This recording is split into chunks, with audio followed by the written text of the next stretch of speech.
Saudara, sinyal keretakan di pejabat tinggi Iran terjadi saat negosiasi dengan Amerika Serikat buntu. Lalu bagaimana dengan jalur utama energi global di tengah ketidakpastian ini? Kita bahas bersama dengan Guru Besar Keamanan Internasional Universitas Kristen Indonesia, Prof. Angel Damayanti, dan peneliti Middle East Asia, Bang Pizarro Ghazali. Selamat petang semuanya.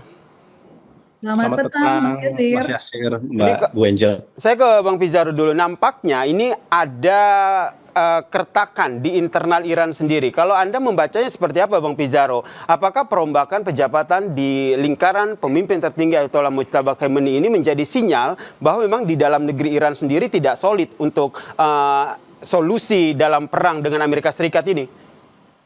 Iya, sebenarnya penunjukan Mohsen Rezai ya sebagai pemimpin Dewan Keamanan Nasional Iran memang dilakukan karena Mohsen Rezai ini, Mas Yasir, ini cukup tokoh militer yang paling senior sekarang di Iran ya dibanding Zolgadir sebelumnya yang lebih junior. Jadi Mojtaba ingin kemudian agar kemudian faksi politik maupun faksi militer itu bisa bersama-sama memiliki kesamaan sikap gitu. Dan tokoh yang paling tepat itu ya Mohsen Rezai karena dia senior, dia pernah menjadi komandan RJC, dia juga dekat dengan Mojtaba dan lain sebagainya. Problematikanya sekarang kan Mas Yasir, Mojtaba ini kan bisa dibilang kan agak goib ya. Dia agak sulit berkomunikasi kepada bawahannya, kepada rekan-rekan di bawah dari pemimpinannya, maka dia perlu jembatan yang bisa dipercaya. Nah, yang dipercayalah Rezai. Kenapa? Dia senior, dia pernah memimpin perang melawan Irak, dia juga mantan komandan IRGC. Jadi ini juga salah satu cara dari Mujtaba Khomeini agar komunikasi dia, agar koordinasi dia itu lebih bisa didengar di bawah. Karena memang harus diakui antara faksi diplomatik, faksi politik dengan faksi militer kan ada perbedaan pandangan. Saya tidak melihat sebuah keretakan, tapi memang ada perbedaan sikap. Walaupun saya melihat sendiri dalam beberapa waktu terakhir ini udah mulai agak kesamaan di antara mereka, sama-sama menganggap pesimistis negosiasi dengan Amerika Serikat. Dulu kan faksinya di faksi diplomatik ya Menlu Iran, Presiden Iran itu masih punya harapan lah bisa negosiasi sama Amerika. Tapi kan MOU udah dibuat, sudah ada gencatan senjata, toh mereka juga masih diserang.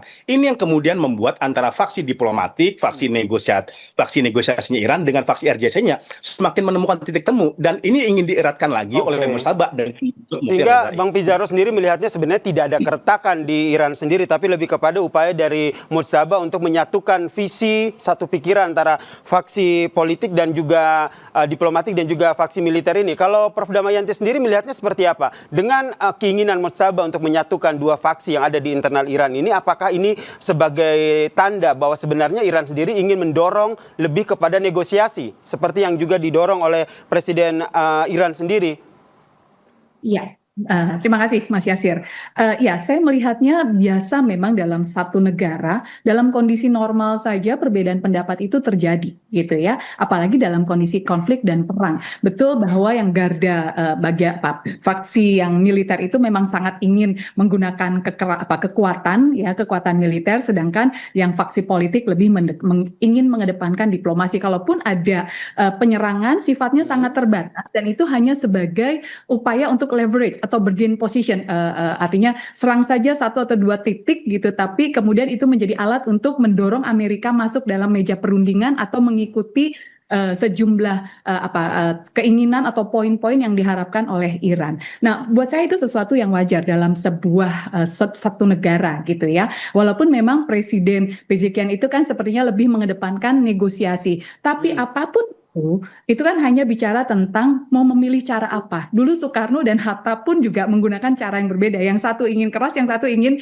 diplomasi. Tapi tujuan sebenarnya tetap sama, yaitu bagaimana membuat Amerika itu sebagai ancaman bersama itu bisa selesai. Artinya bagaimana Amerika bisa mengikuti keinginannya Iran ya dengan beberapa 14 poin kalau dalam kesepakatan gitu ya, atau paling tidak poin yang paling penting adalah satu, Selat Hormuz. Iran boleh punya kontrol atas Selat Hormuz, kemudian Amerika mengurangi kekuatannya di kawasan di Timur Tengah, dan yang paling penting lagi Iran boleh mengembangkan kebutuhan uranium untuk energi di dalam negerinya. Sebenarnya lebih ke sana. Jadi tujuan tetap sama, hanya caranya, metodenya yang mungkin saja berbeda. Oke, Begitu, nih Mas. metodenya berbeda baik dari faksi politik maupun faksi militer, tapi tujuannya sama, yaitu bagaimana agar negosiasi ini bisa tercapai begitu. Yang menarik adalah poin-poin negosiasi ini yang nampaknya masih alot ini.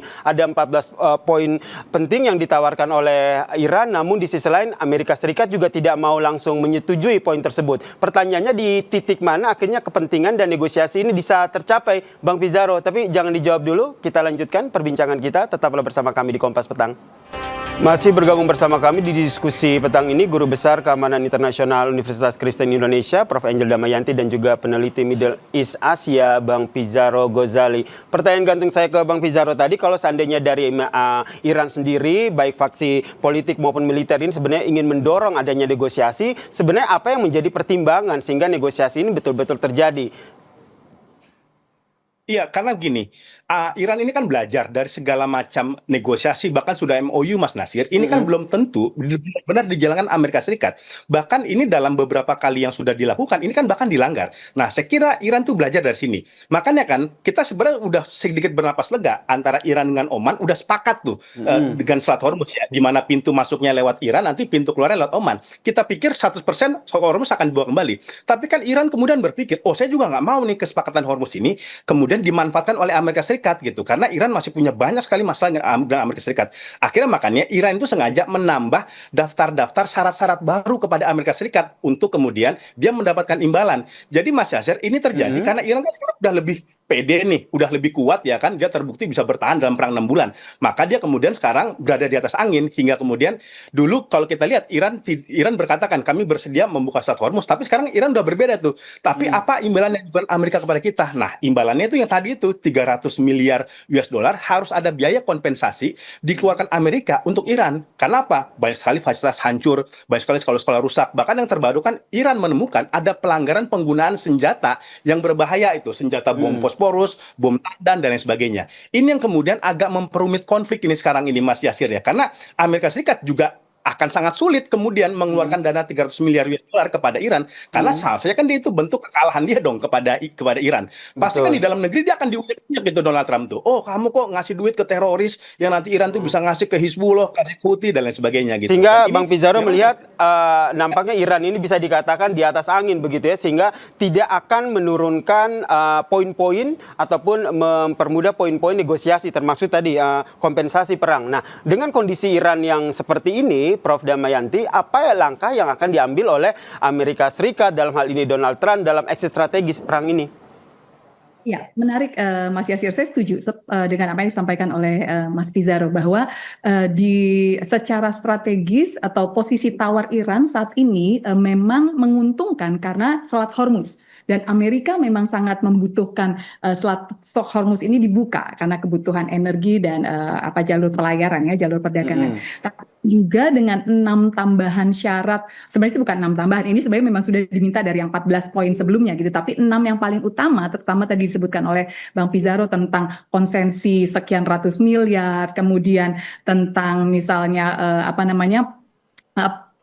kendali utama Selat Hormuz itu ada di Iran sepenuhnya, itu tidak serta-merta memang akan disetujui oleh Amerika, walaupun Amerika membutuhkan Selat Hormuz gitu ya. Sehingga saya sih melihatnya, kemarin kan Donald Trump juga sudah sempat mengatakan ya, oke, kita tahan gitu ya, kita agak menurunkan serangan, makanya dia sempat kemarin itu bilang kita akan bernegosiasi sudah tahap dekat-dekat lah gitu ya, menjelang kesepakatan gitu, sehingga ditahan, tidak usah menyerang, padahal sudah dipersiapkan tuh akan menyerang. Nah, tampaknya akan Trump itu sedang menggunakan strategi deeskalasi gitu ya, sambil mencoba untuk menggunakan cara-cara yang lain. Termasuk misalnya di satu sisi kan Amerika juga punya bargaining position, leverage ya. Leverage-nya Amerika tuh misalnya kekuatan militernya Amerika yang memang cukup besar gitu, yang mungkin lebih besar dibandingkan Iran, plus negara-negara Teluk somehow itu secara strategis mitranya Amerika gitu. Selain memang Amerika memberikan payung keamanan gitu ya, kemudian mereka juga punya hubungan ekonomi dengan Amerika dan lain sebagainya, sehingga itu bisa menjadi leverage-nya untuk Amerika. Jadi tidak serta-merta Amerika menyetujui maunya Iran, ya. tapi karena Amerika punya bargaining position. Nah, di sini yang membuat menjadi sulit gitu ya. Iran kekeh dengan maunya, Amerika walaupun dianggap katakanlah sepertinya tadi kata Bang Pizarro agak kalah posisi, tapi somehow sebenarnya masih punya bargaining position, sehingga yang lebih dibutuhkan saat ini adalah para mediatornya itu harus benar-benar kuat meyakinkan kedua belah pihak bahwa Iran dan Amerika memang harus berdamai. Karena tanpa kesepakatan di antara keduanya, konflik berkepanjangan itu tidak akan baik untuk regional maupun global. Sehingga dibaca ke depannya ini akan seperti apa Bang Pizarro? Kalau kita lihat dari Iran dan juga Amerika Serikat ini nampaknya bacaan kita ya, nampaknya tidak ada titik temu jika kita kaitkan dengan peran-peran dari negara-negara teluk dan negara-negara kawasan dan juga negara-negara yang berada di sekutu Amerika Serikat. Iya, tampaknya Mas Yasir, negosiasi ataupun diplomasi dalam waktu dekat itu masih agak jauh kita lihat ya di antara mereka. Tetapi masih ada hal yang memungkinkan tadi seperti Prof. Engel mengatakan, ini peran mediator.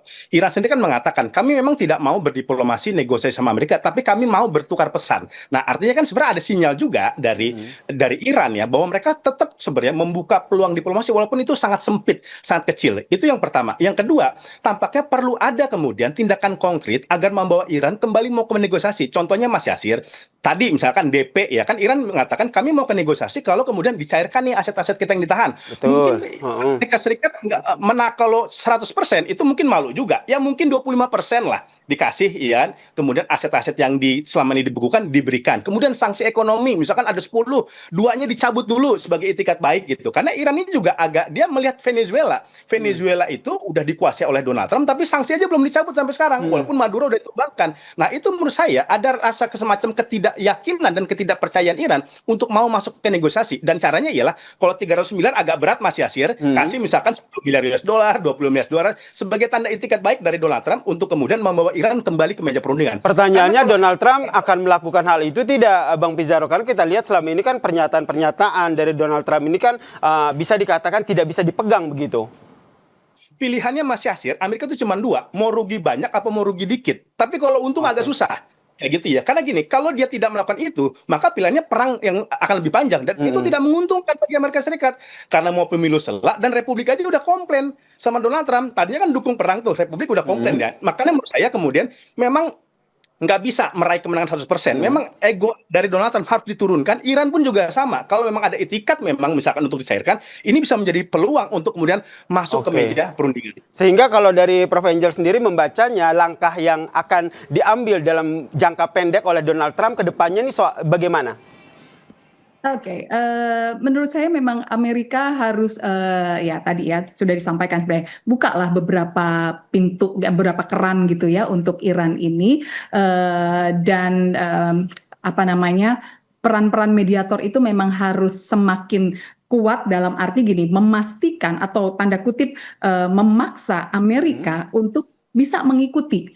Walaupun sekali lagi tidak serta-merta, tidak seluruhnya, tapi secara bertahap atau secara sebagian demi sebagian gitu ya. Karena apa namanya satu sisi juga Iran memang juga perlu katakanlah karena di dalam negerinya Iran itu krisis ekonominya juga sudah lumayan berat gitu ya. Nah ini yang juga diketahui oleh Amerika gitu. Dan bagaimana maksudnya gini, Amerika kalau memang punya niat baik, dia tunjukkanlah niat baiknya itu dengan membantu ekonomi Iran dan itu akan menumbuhkan rasa percaya Iran terhadap Amerika karena kan selama ini Iran menurun tuh kepercayaannya karena Amerika sering berubah-berubah kebijakan sebentar mau menyerang sebentar negosiasi. Nah sedangkan kata utama kata kunci untuk bisa bernegosiasi adalah kepercayaan atau mutual trust, saling percaya. Mari bangun rasa percaya Iran terhadap Amerika dan Iran sendiri juga tunjukkanlah bagaimana cara supaya Amerika bisa mempercayai saling percaya di antara keduanya. Dan di situ peran berat dari mediator, menumbuhkan rasa saling percaya untuk kedua negara, kedua belah pihak sehingga bisa kembali ke negosiasi atau meja perundingan. Begitu Mas Yasir. Ini yang kita harapkan bersama ya, perang di Timur Tengah antara Amerika Serikat dan Iran ini bisa kembali duduk di negosiasi untuk perundingan damai. Terima kasih Guru Besar Keamanan Internasional Universitas Kristen Indonesia, Prof. Angel Damayanti dan juga peneliti Middle East Asia, Pizarro Ghazali telah berbagi perspektifnya di Kompas Petang. Salam sehat semuanya. Salam sehat. Terima kasih Mas